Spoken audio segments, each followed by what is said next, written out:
Hi, I'll be posting updates of this machine build. My goal is just to get some feedback and advice of what do you need to consider. This CNC is primarily going to be used for milling PCBs and maybe some other materials like acrylic or some thin aluminum, but mainly for PCBs, so precision and stability is my main goal. So far I got partial frame design and XY axis. I have chosen stationary gantry because of its stiffness and ability to accommodate various attachments without the need of drag chains.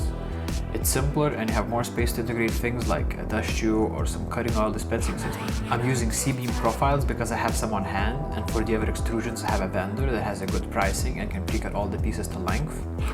In this way I'm trying to minimize the need of any custom aluminum plates. Initially all the plates will be 3D printed and then I'll see which ones I need to upgrade to aluminum ones. Motors are equipped with lead screws, each has length of 25 centimeters. Therefore, I should be able to get a working area of around 20 centimeters on each axis. Top plate consists of several 24 extrusions that are held by L-shaped aluminum profiles on each end. Also, I plan to add bellow covers to protect linear rails, but for sale I could find only for larger rails and blocks. So I'm planning on making them, and I believe it will be a project on its own. I already received some comments about using ball screw instead of lead screw for better accuracy and repeatability. So if to change them, I'll have to redo all the mountings around the motion components.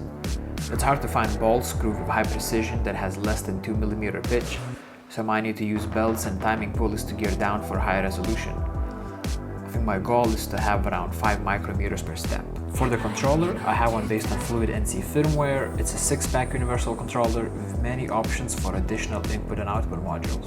I'm still considering the spindle, as I really would like to control it via G-code instead of manual potentiometer. And my main concern is precision, as I see that some cheaper spindles really wobble around the shaft, but more precise ones are usually way bigger. Some people use brushless motors and ER11 collet with belts. Using belts can also be a way to ramp up RPM, as smaller spindles usually don't go above 10,000. There are few options out there, but also I need quality collets, as cheap ones can also cause the issues for axis movement. I will continue designing, need to add spindle, walls and all electronics. Any comments and feedback are appreciated. Thanks.